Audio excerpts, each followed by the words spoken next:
For the last 2 weeks, I have started doing a sutta called Ajitha Sutta. This is found in the Sutta Nipata, which is in the Khuddaka Nikaya, which is one of the books.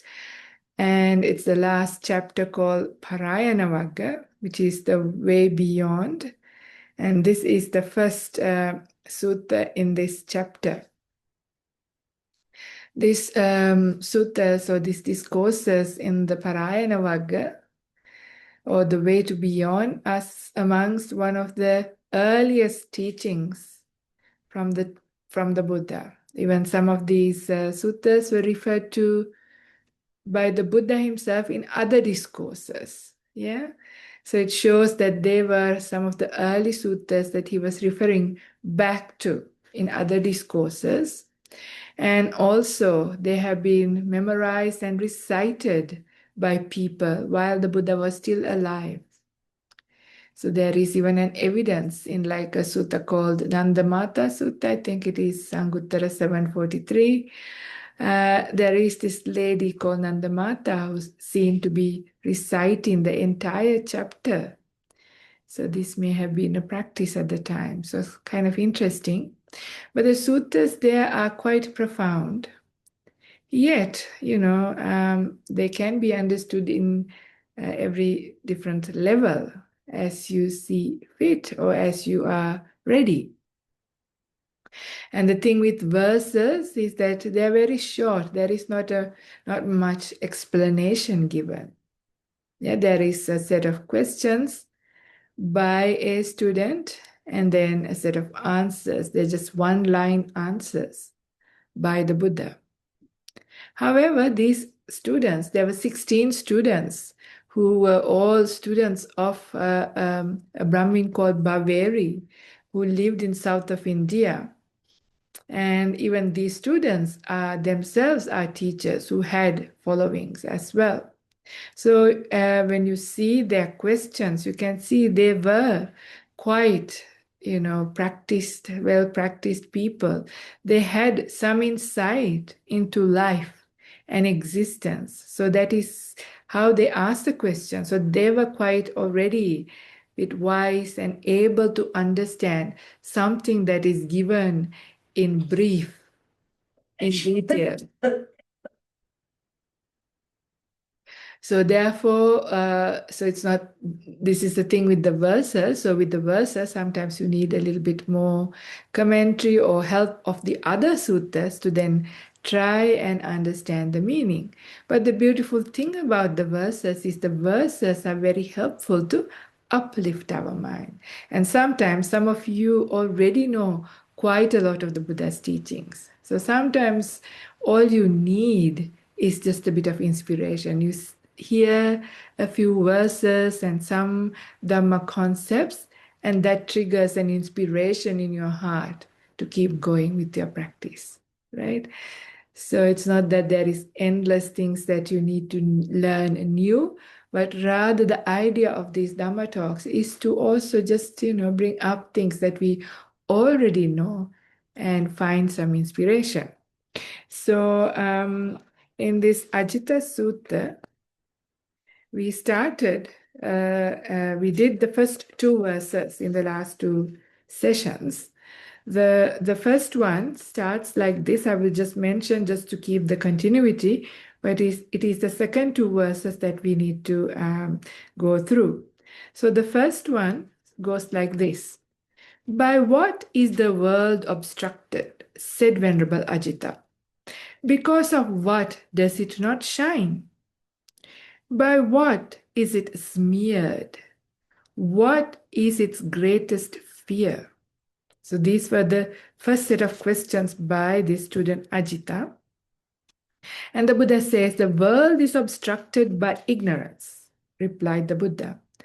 Stinginess and negligence make it not shine. It is smeared by wishful prayer. Suffering is its greatest fear.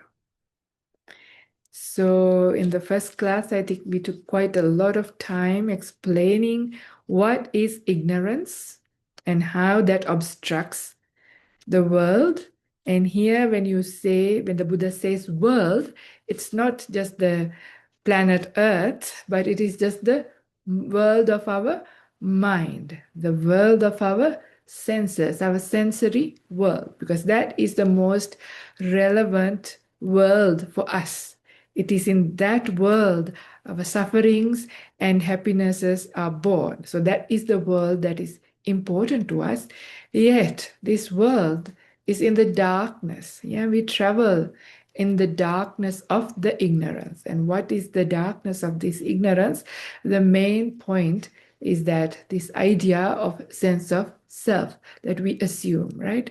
We assume a sense of self, and there is only a bunch of conditions.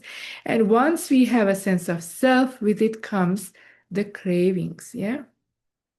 So, stinginess, we mentioned in the second class, we went into great detail about what is stinginess and negligence. And stinginess is like uh, greediness plus more, right? So, somebody can be greedy, but not necessarily stingy. But somebody who is stingy is also greedy. So, I used last time too the chocolate cake kind of simile, where if you really like or if you're greedy, if you like chocolate cake, it's like it's just something you like. But if you're greedy, that means you have like 3 or 4 pieces in one go. But if you're stingy, then you take the whole plate and hide it and keep it for yourself, and you do not want to share. So that is how it goes. So stinginess, yeah. So once you have a sense of self, me, mine, and myself, that idea, the craving and desires, and with it comes the stinginess. Yeah. So it's a big problem. So that is why our minds do not shine. Naturally, our minds are bright and beautiful. Yeah. This is pabassara chitta. That is what the Buddha says in Pali. It is quite radiant by itself.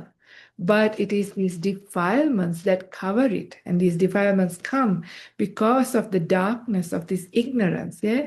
In this ignorance, in this not knowing, we assume a sense of self.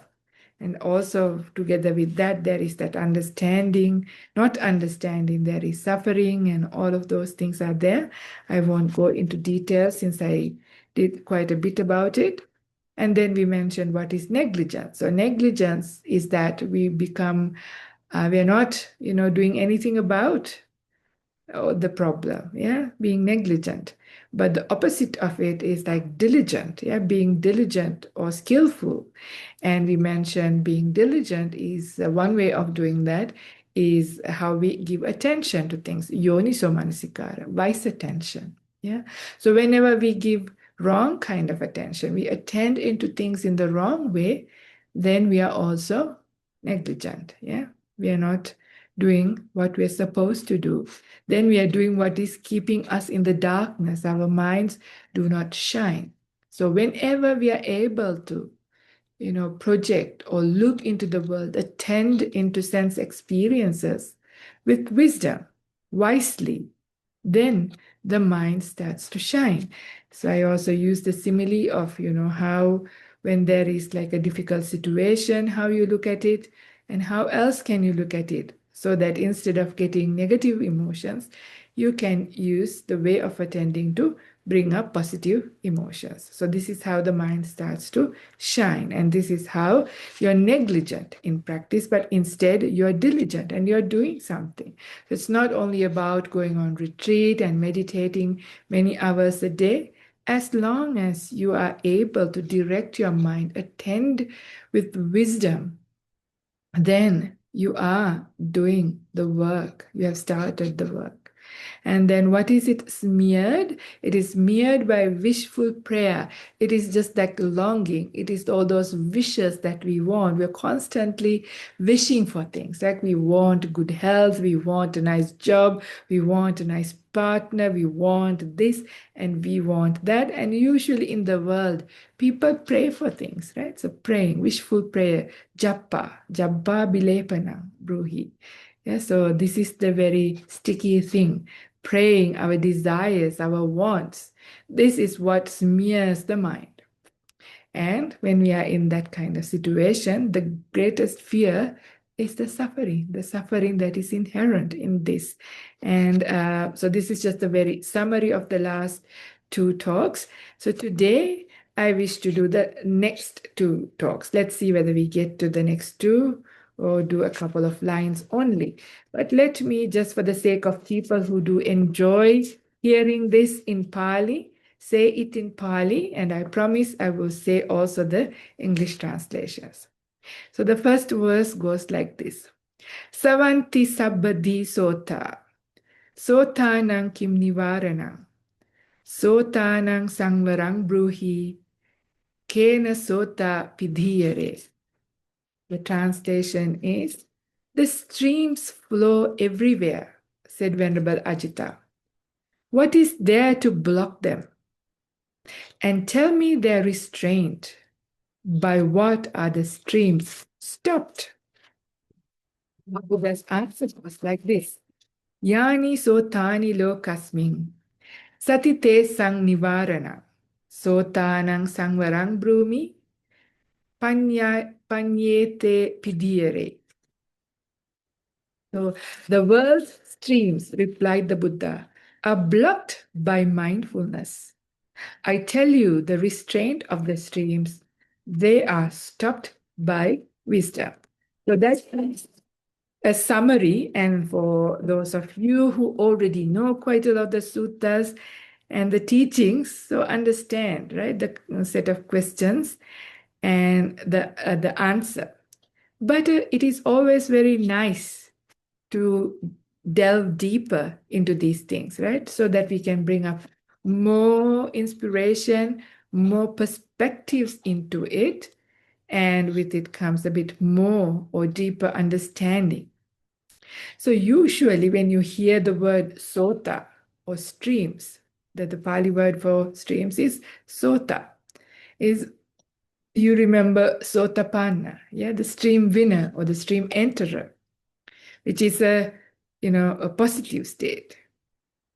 But if you look at it, you would understand here the streams are something else. So take a moment to contemplate what kind of streams is Ajitha talking about. He's telling that streams are flowing everywhere, right? Streams are flowing everywhere. So just take a moment to just close your eyes, even this very moment.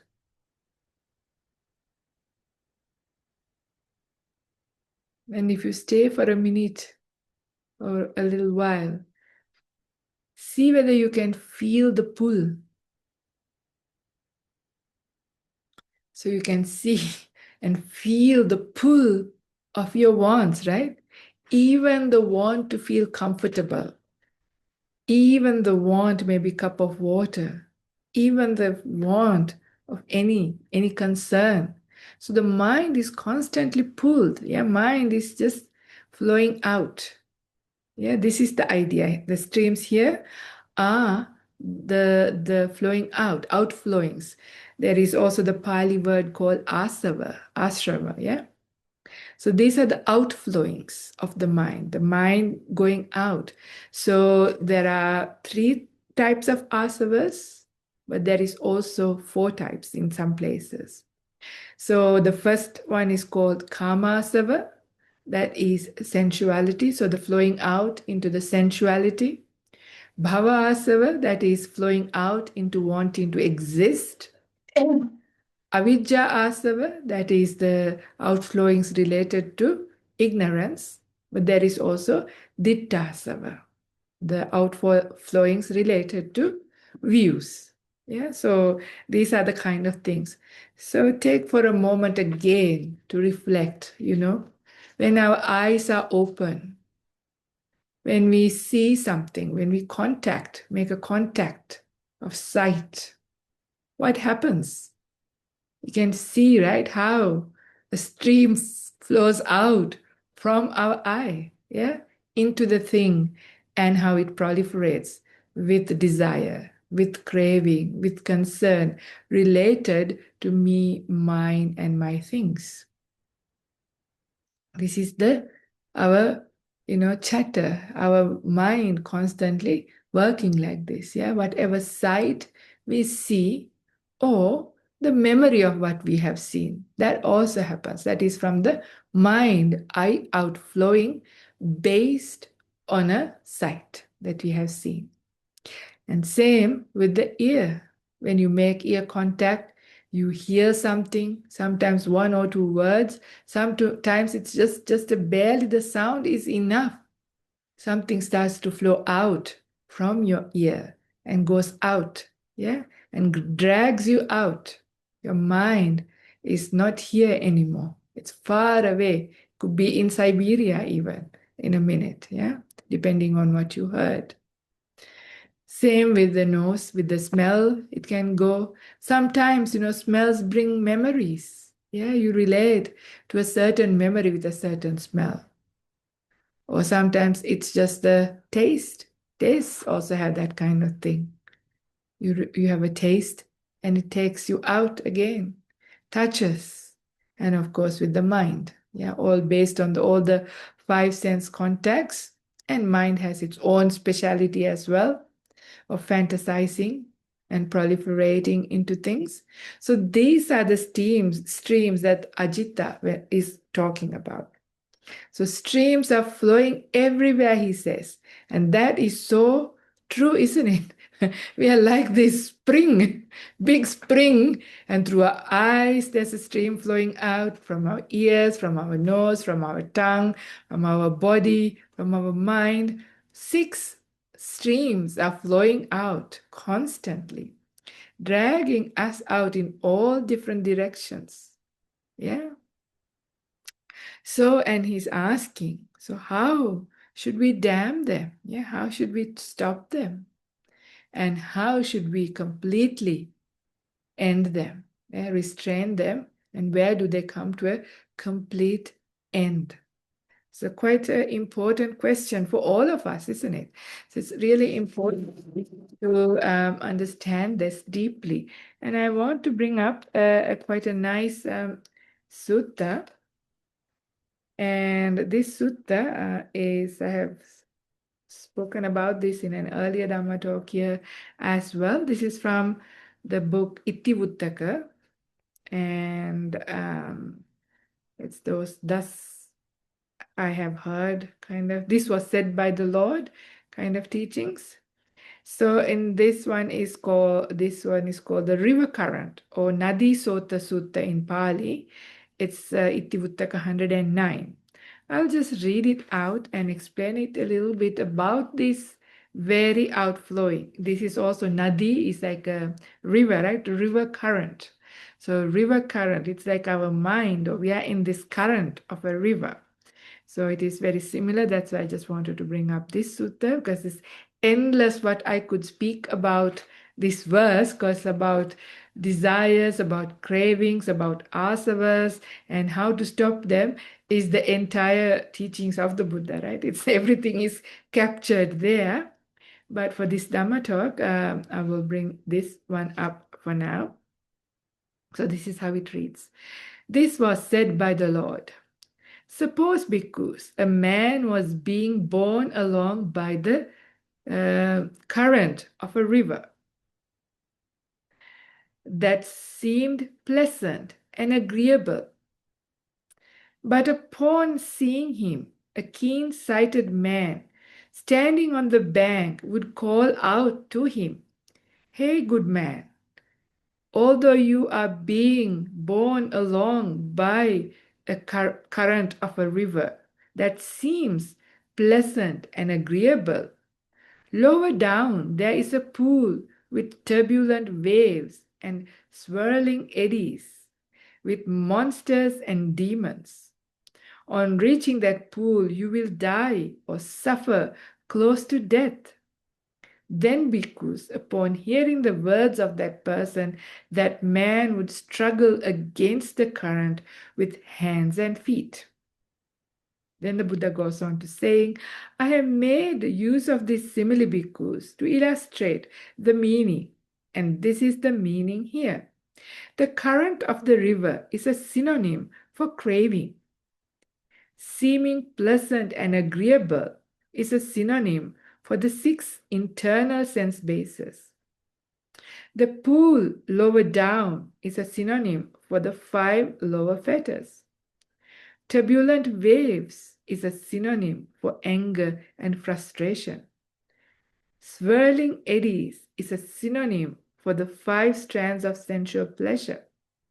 Monsters and demon is a synonym for the women folk, because this was for the bhikkhus, but if it was for the bhikkhunis, it will be the men or whatever gender.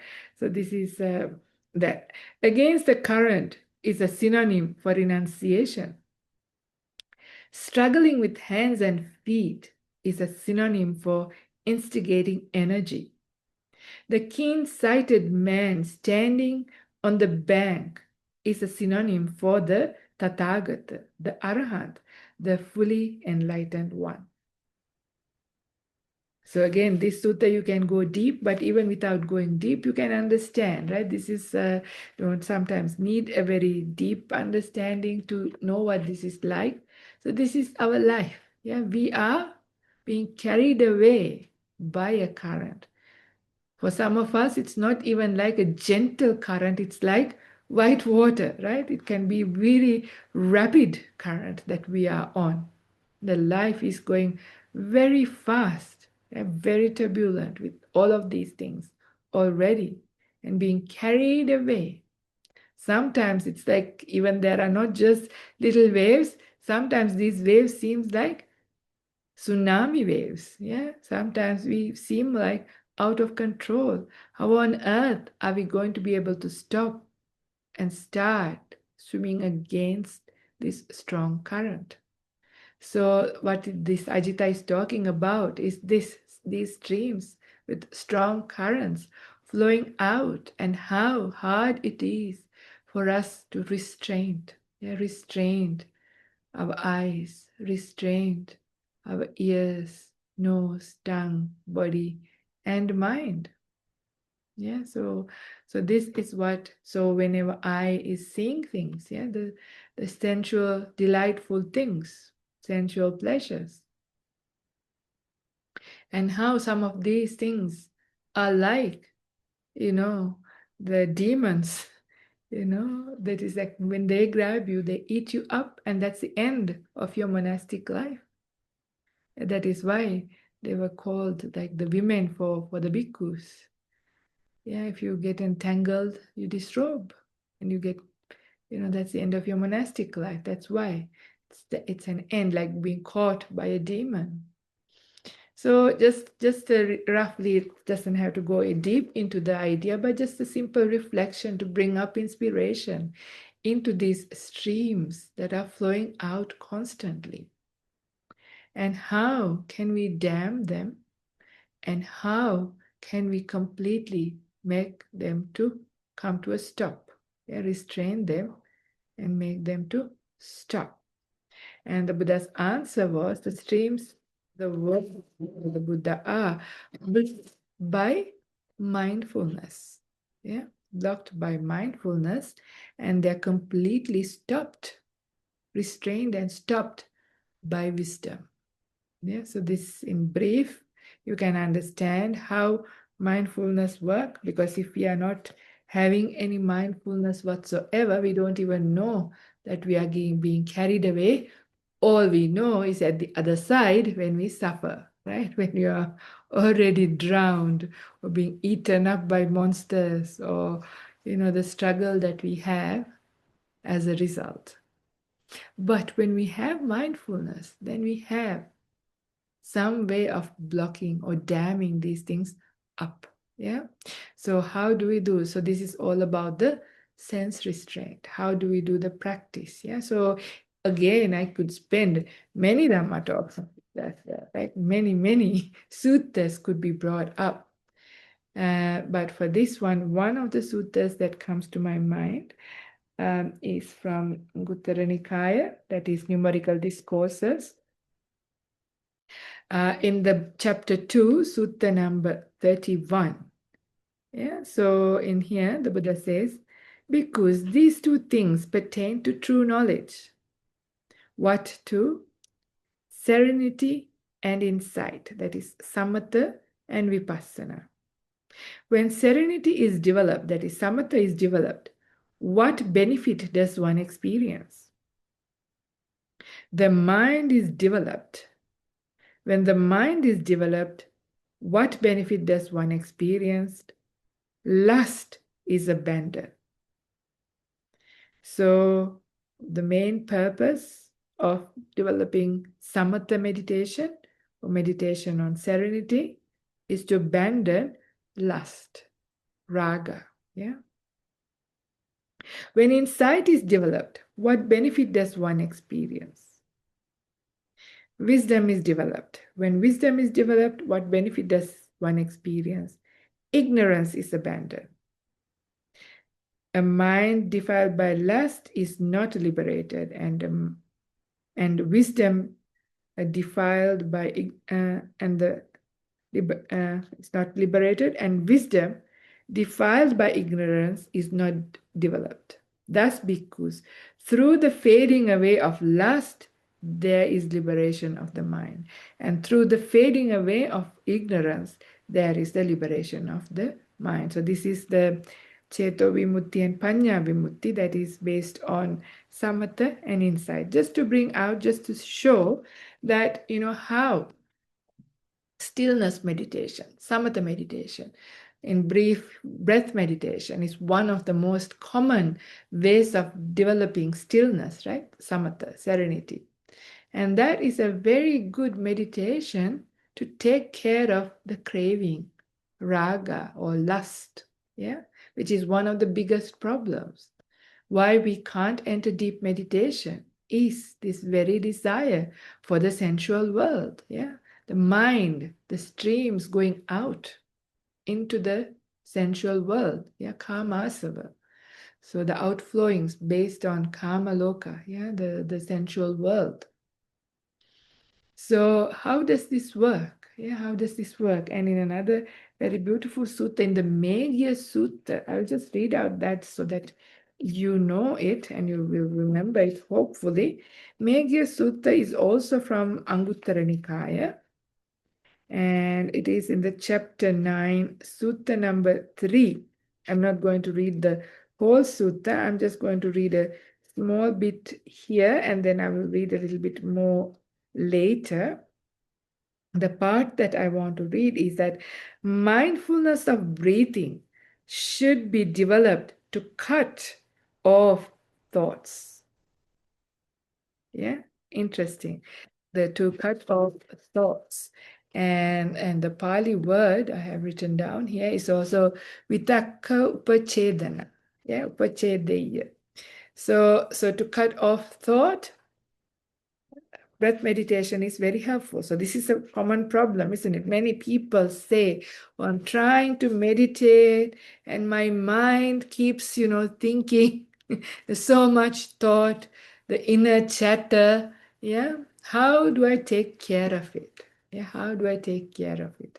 Buddha says when the mindfulness of breathing, anapanasati, the breath meditation, is the best one to actually cut off thought. So it's a matter of putting in the right courses and preparing your mind in order to be able to do it. But when we are able to do it skillfully, the thinking will come to an end. Because it is a thinking mind. Where does the thinking come from? It comes from the craving. It comes, of course, from the delusion of sense of self, so from avidya, as well as craving. They come together. Yeah, tanha and avidya come together. And those two things are there. The mind is constantly flowing out. The streams are constantly flowing out. So mindfulness. So the Buddha said, because one of the answers was, how is it blocked? How is it dammed? So it is dammed or blocked. All those streams are blocked by mindfulness. And of course, there are many different levels and kinds of mindfulness that we will be developing on the path. And one of the things that we regularly do, which we did even just at the start of this session, was the mindfulness of breath, the breath meditation. So we regularly do, and when we are able to do it well, it's a very helpful source. That mindfulness of the breath will take care of, cutting off the thoughts.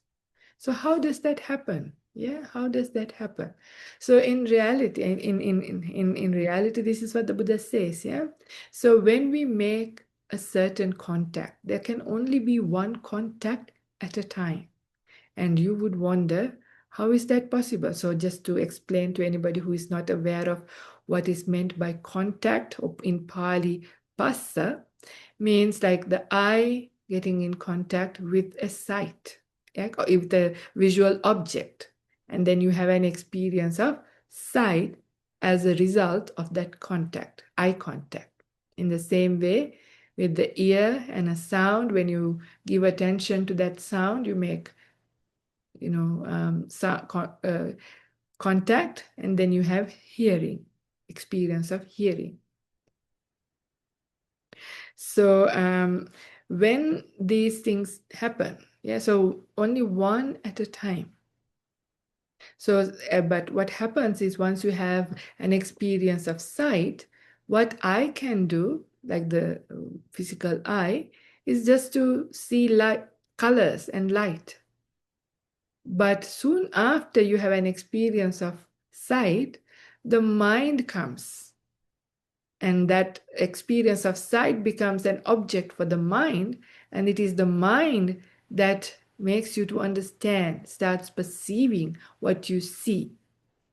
And then, depending on what you see, then the views and concepts and conventions come into place, and you start proliferating, whether you like it or don't like it or whatever it is, based on that. So because the mind contact comes after every other external sense contact, it brings like a continuity, and this happens very fast, extremely fast, which is why these days you can see, if you get into a train or anywhere, people seem to be watching through their phone and listening to something, and at the same time there seems to be eating. And of course they might probably feel the air conditioning and all of those. It feels like all these things are all constantly happening all at the same time. But this is not the case. It's only one at a time, but it happens very quickly. It goes between all of those things, and mind comes behind each one, giving it a continuity, and we feel like everything is happening. But at one time, it is only one contact. But when we are doing this kind of samatha meditation, yeah, breath meditation is not the only kind of samatha meditation. There are many other samatha meditation objects, but this is the most common one. When we do that, what do we do? Yeah, so first of all, we have our eyes closed, just as to restrain or keep that, at least not to make eye contact during that time.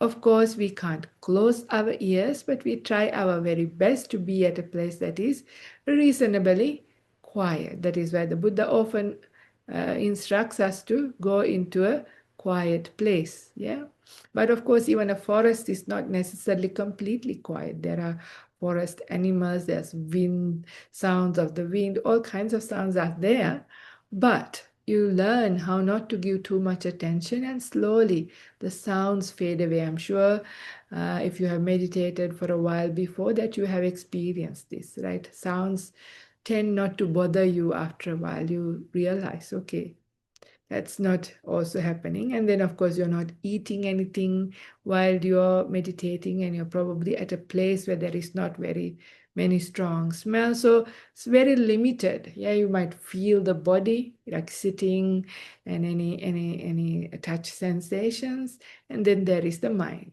So there are a few things, but much more reduced, because we are more in a quiet place, sitting down, conducive environment. And then we start to just give attention just to something that is physical, like the breath. Yeah.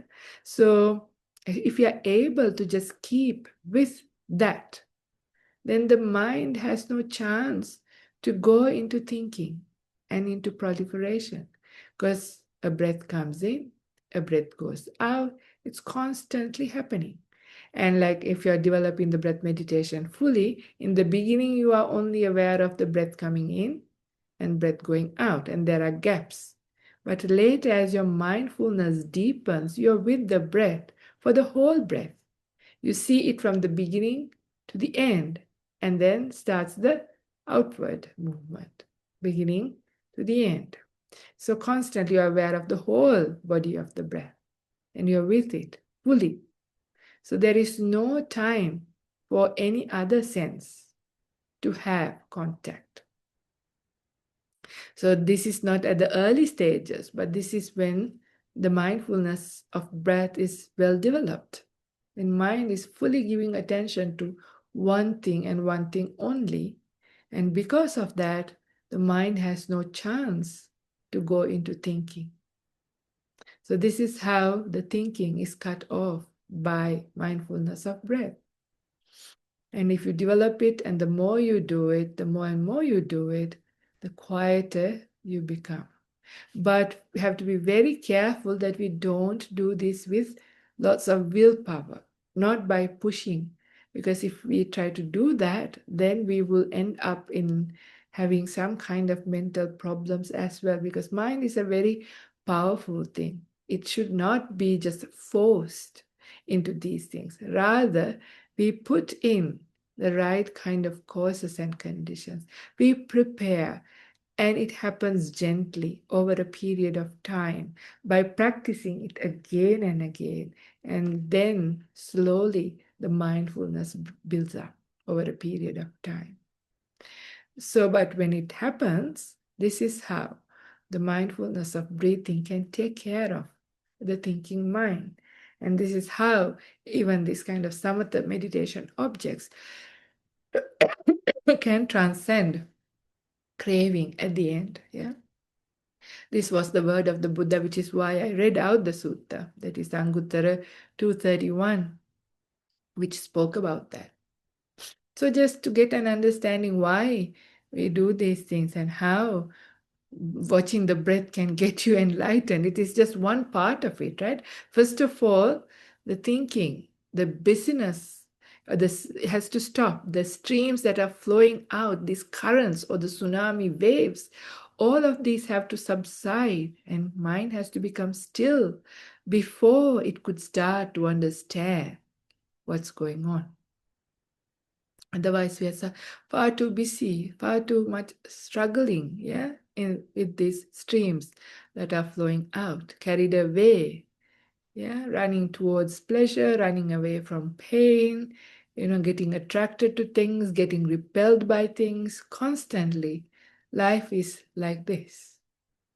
So when we meditate, especially with the samatha meditation object, the idea is to calm and still the mind. And when the mind becomes still, that is when the mindfulness is very powerful. Like Ajahn Brahm says, superpower mindfulness. Yeah, the hindrances also then subside. So first hindrance is kamachanda. So that is the sensuality. Second hindrance is ill will and negativity. Third one is the laziness of the sloth and torpor mind. Fourth one, restlessness and worry. And the fifth one is doubt. So all of these things also subside, the hindrances subside. And this is when the mind becomes powerful. So that's just showing how the mindfulness is blocking the dams. And that's one of the most powerful ones.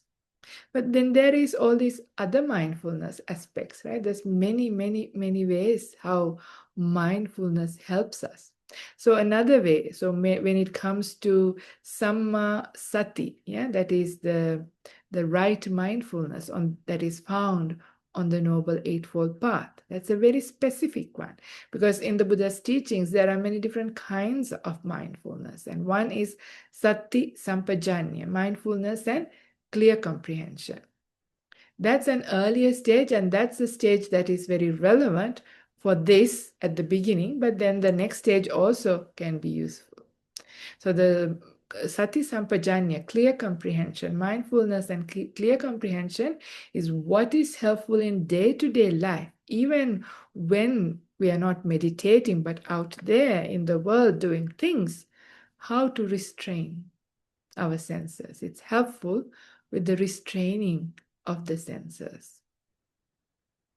And the senses are not restrained by closing the eye. And the ear cannot be closed, mouth cannot be closed anyway.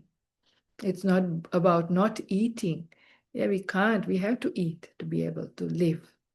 So, and we have to hear. We can't just block our ears. And if that was the case, then deaf and blind people have an advantage, right? But that is not the case. It is not the case. This is not how the restraint is done. The restraint is done through how we attend. So it's not about not seeing things, but how do we see things? How do we attend into things? So, again, another big subject, but just to remind people, I mean, I'm sure you all are very familiar with these things.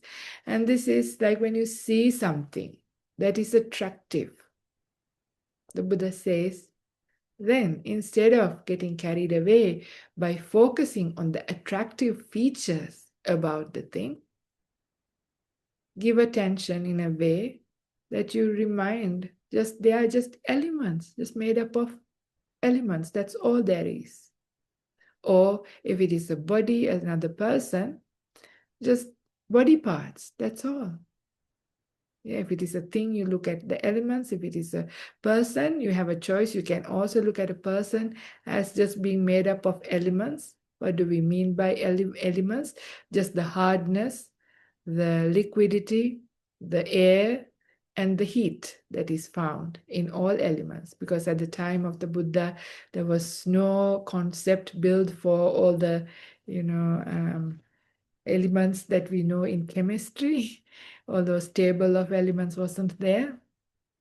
So he used very simple ways to explain elements, but good enough to understand. It's only these things. Yeah, atoms we can now talk about even, but that's all there is to things. But our perceptions are not developed like that. So this is where even the right mindfulness, the kayanupassana part, the mindfulness of the body is helpful. Yeah, when it comes to mindfulness of the body, the earliest part of the Mahasatipatthana Sutta, which talks about these things, have mainly the Asubha Bhavana, which is the unattractiveness of the body, the Dhatu Manasikara, which is the elementary nature of the body, and the Navasivatika, that is the stages of the body decomposing after death. Those were the most earliest parts. The others are added later. It doesn't matter, they are all helpful, but if you look at the very early ones, they are all to establish the right kind of mindfulness about a body. Now, just for a moment, think about it. How concerned are we about our own bodies, right?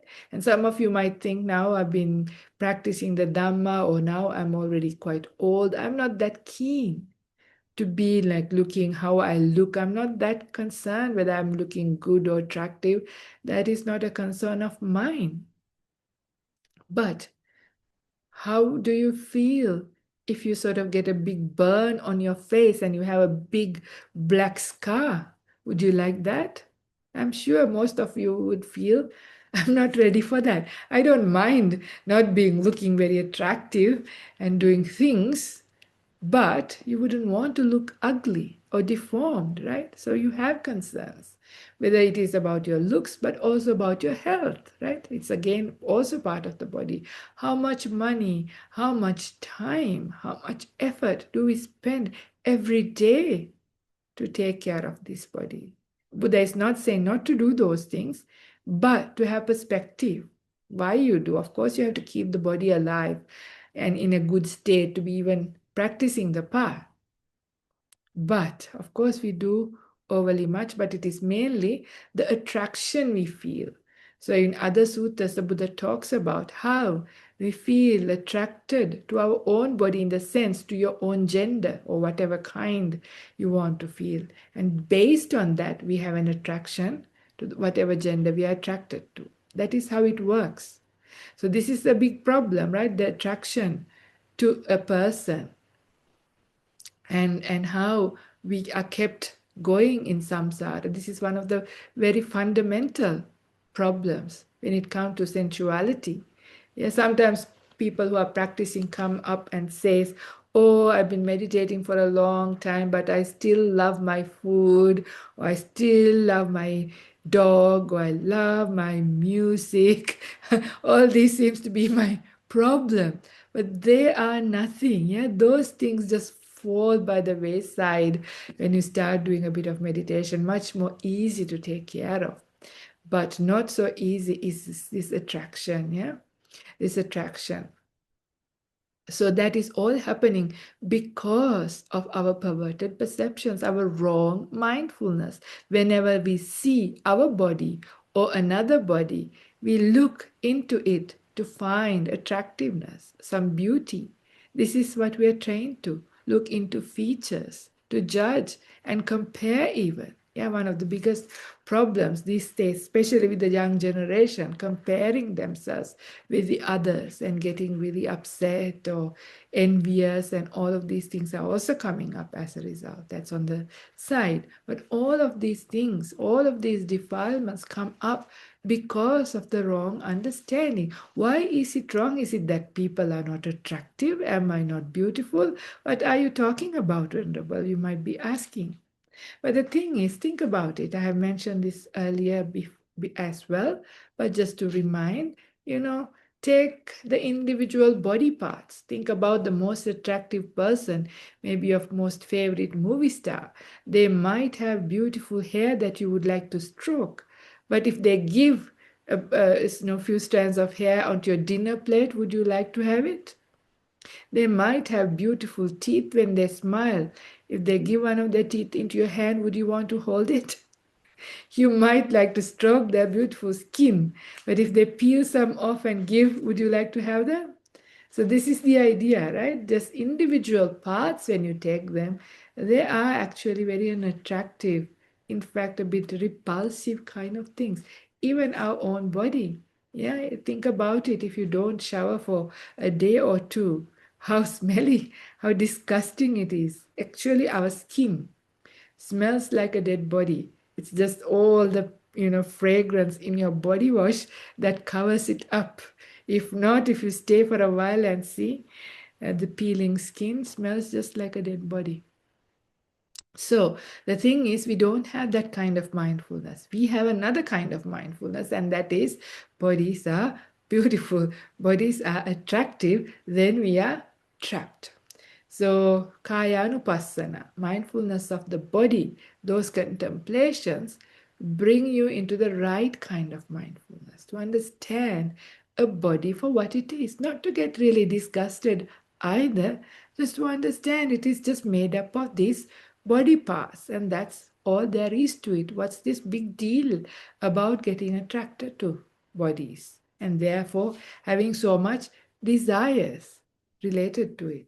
So that's just one way of. So this is how, when mindfulness is developed, it really helps those streams flowing out, because that was the question, right? The streams are flowing out everywhere. How do you dam them? And the Buddha says they are dammed by mindfulness. So this is how one of them is established. Yeah. So in the same way, you can do the reflections into all of these other things. Have a good perspective, good understanding about anything, even the food that you really crave, the music that you like, or anything else that you feel attracted to. Try and see. There is definitely gratification. If there was no gratification, we won't be here in this samsara. There is gratification and enjoyment in the sensual world. That is why they are called sensual pleasures, right? So we perceive something that is pleasurable. So see the gratification, but also don't forget to see the danger inherent in them. Some things have very direct dangers, but other things, the danger is not really clear. But the very fact that the things are constantly changing, they're impermanent, you lose them, you lose your loved ones, you lose your things, your favorite concert comes to an end. The very fact that we can't hold on to these sensual delights is a danger, yeah, because that brings suffering. When things that we like and enjoy come to an end, we don't like it. It's a suffering. So there is that. So when you sort of see, and then of course a lot of these sensual pleasures comes with a big paycheck, right? The life literally robs us of, even robs us of money, but also of our time, energy, and they deceive us. This is this famous saying, yeah? Craving promises so much and delivers very little. This we know all our life. When we are craving for things, we imagine them to be one way. But when we have it, it's always not as satisfying, not as how we expected. And the amount of effort, energy that goes into paying and obtaining these things. It's a real ripoff if you really calculate, or if you really have a reflection. It could be depressing, maybe not a good idea to do it unless you have enough joy states. But just to say, this is to get a good perspective rather than blindly allowing these streams to flow out from you and being a slave, yeah, of these things, being enslaved by these things or being carried away by these things. Instead, when you establish mindfulness, when you get a good understanding about these things, then you are able to dam them. But that's not the end. Dam doesn't mean it's finished. So all the water is now still there, but stopping means all the water is already dried up. There's no more water. So there's no stream ever possible to flow because there's a dam. But if a dam get a crack or a leak, it can start flowing again, right? So this is what happens. So sometimes we have our good mindfulness and we are all dammed up. Streams are not flowing. And other times we are not so mindful. And then before we know it, stream starts to flow again. So this is the danger, but still it's helpful. For first we have to dam them up, and then with wisdom we stop them. So I think I'm going to take more time next talk to talk about wisdom, because it's another very big thing. And even the mindfulness, I don't think I have really covered everything, only just give you an idea of how mindfulness helps to dam them. But we can go on for many Dhamma talks, even talking about mindfulness and how mindfulness helps to stop, but at least you get an idea from the things that we spoke, how meditation helps. So that is called bhavana bala, and how patisankhana bala, power of reflection, also helps. So power of reflections comes when we start reflecting in the right way about things and establish mindfulness. That helps to dam as well. So this is how mindfulness helps to dam all these streams of craving, all these asavas, the outflowings that are happening. Mindfulness is the first point, first thing that stops. Of course, I could talk about the entire Sabbasava Sutta, right? Majjhima Nikaya number 2, which is about all the kind of Sabba Asava, all of the outflowings, yeah?